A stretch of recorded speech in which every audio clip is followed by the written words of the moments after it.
Hello and welcome back to the Leinster Listen. I'm your host Mick Lennan and this is episode 11, the preview of Leinster versus Connacht in the URC Winter Provincials.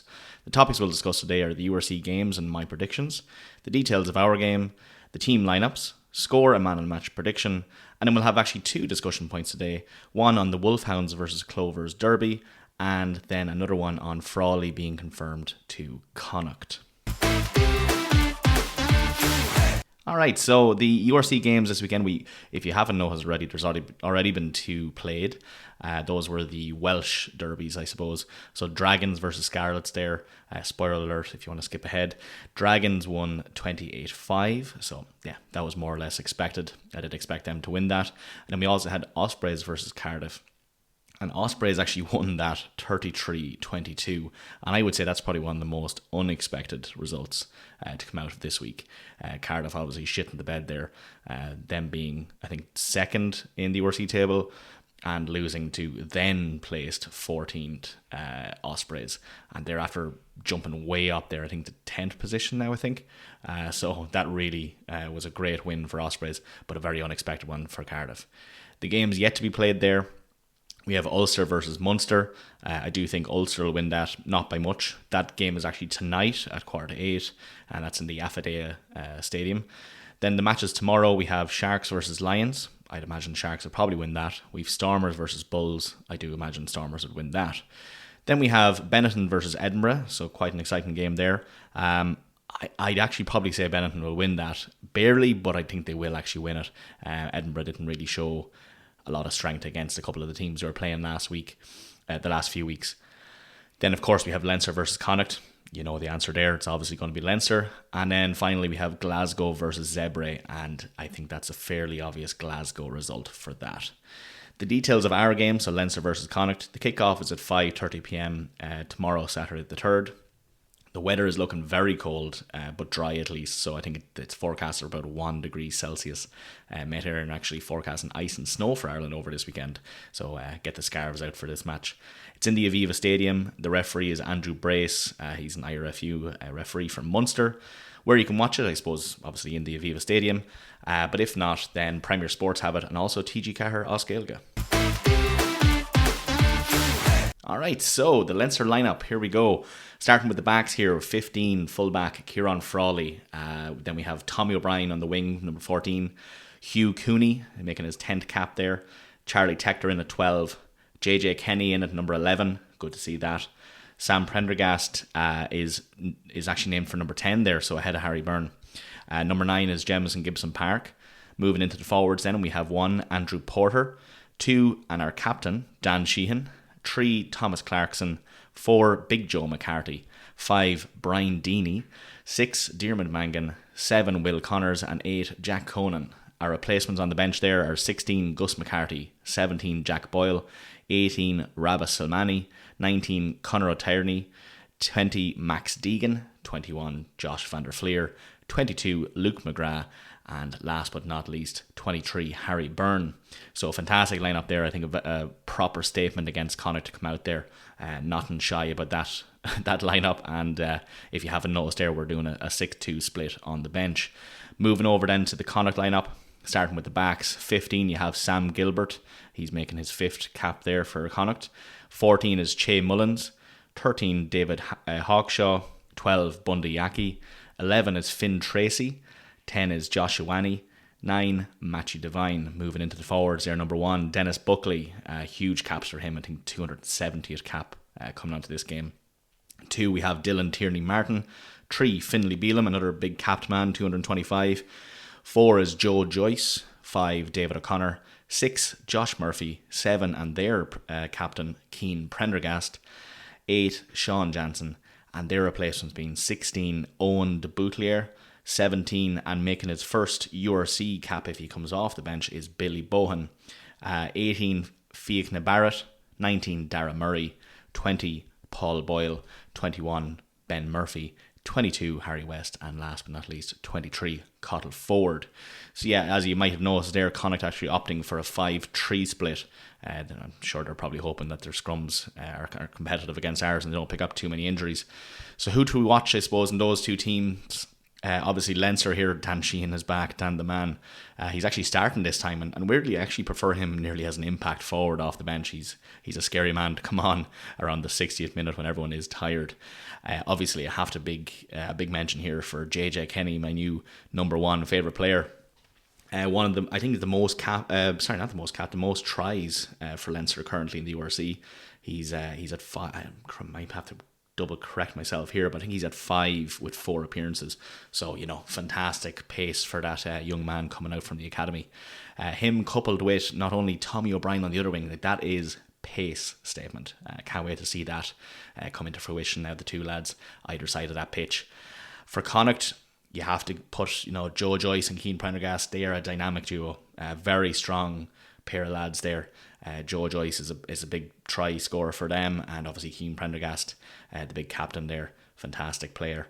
If you heard me there saying Billy Bohan there, his URC debut, he actually came on to have his debut for Connacht in the Challenge Cup against Black Lion. He played decently off the bench there, although you would probably argue that Black Lion didn't really have much of a team against Connacht at the time.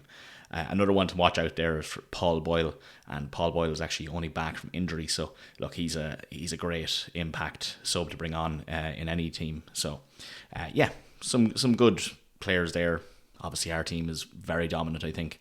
Going into the previous games, we last played them in December 2024. We won 2012. In October 2024 of the same year there, we won 12-33. And in the same year again, we beat them 33-7. Beat them twice before that, but I won't go into those. They're too far away to talk about. So, the big time. My prediction, I think that's a very much unchanged Connacht team, apart from the debutant for the URC, and then obviously Paul Boyle there, which obviously is great for him to come back for injury for them. But look, I think we'll win the scrums, I think we'll win the bench, and with that, I think we'll win the game. If I was given an actual score prediction, I'd say it'd be 24-14, with us getting the 4 try bonus point, maybe missing a few conversions. Sorry, Sam. I have all the faith in you. And if I was to give a predicted man in the match, I do think it'll be Kieran Frawley. He has nothing to lose now, so he might as well go out and try bag himself a few little trophies or teddies on the way. Alright, going straight into the discussion point. So, if you haven't heard before, in one of our other podcast episodes I would have talked about the Celtic Challenge, and that is ramping back up now into the new year. So the discussion point today is the Wolfhounds versus Clovers. If you haven't heard of this, it's an interprovincial derby of sorts. A reminder there that the Wolfhounds is a Leinster and Ulster primarily built team, and the Clovers are a Connacht and Munster primarily built team. The game is at 3 p.m. Saturday. It'll be live streamed on TG Cahir. And look, if you wanted to look at any previous games, check out the Celtic Challenge on YouTube for any highlights there. So the Leinster players there for us, and we've actually one Leinster player on the Clovers team, which technically shouldn't happen, but look, it is what it is there. That's number 12 for the Clovers, Niamh Murphy. But Wolfhounds themselves, of that starting 23, we actually have 12 Leinster players there, so a huge set of Leinster players playing that Wolfhounds team. To name them, 15 is Stacey Flood, 14 is Robin O'Connor, 13 and their captain Aoife Dalton. Everyone knows Aoife Dalton, a fantastic player. 12 Eve Higgins, 10 their fly half is Dan O'Brien. Played a blinder actually in the last game, if you were watching it. Great kicking, set up a numerous amount of tries there with her crossfield kicks. Number 1 there, and should have got a hat-trick there, is Linda Dugang. Fantastic player, an absolute animal on the pitch, so great to see her there on that Wolfhounds team.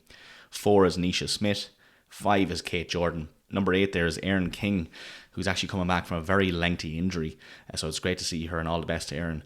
Glad to see her back and starting for the Wolfhounds there, and no doubt a massive player tomorrow, looking to get back right into it and make up for lost time there. Number 18 there, we also have Caoimhe Malloy, 22 Katie Whelan, and last but not least 23 Vicky Elms-Kinlan. So look, a huge amount of Leinster players there fielding the team. Even one, as I said, for Clovers. Very strong team named. On paper we definitely should be winning that game, but it should be a very exciting game nonetheless.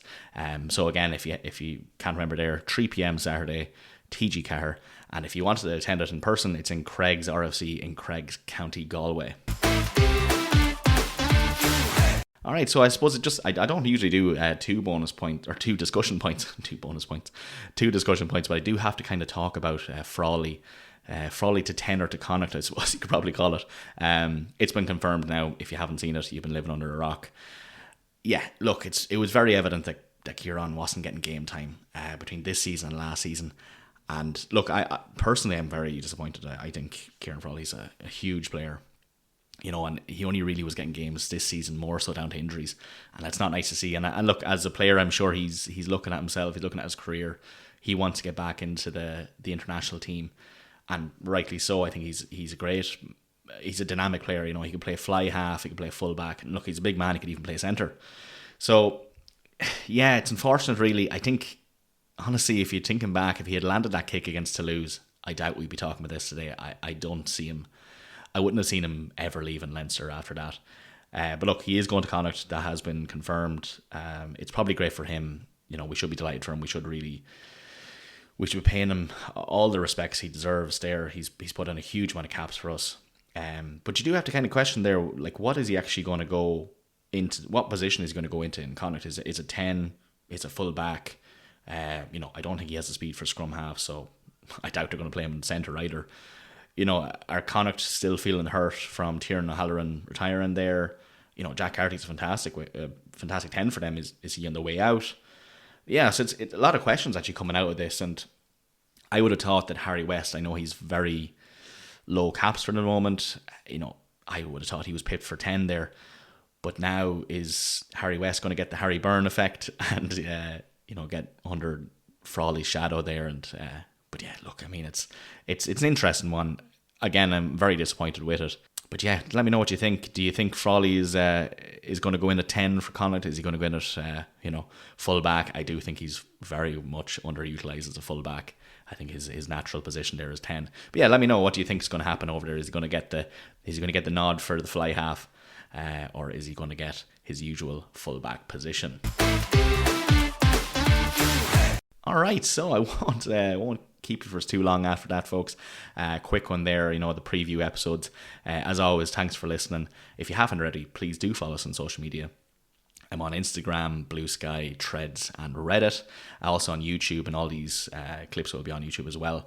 But look, hope to see you tomorrow. Hope it's a cracking game. Hope it's not too cold. Get the hats, get the scarves. And again, thanks for listening, folks.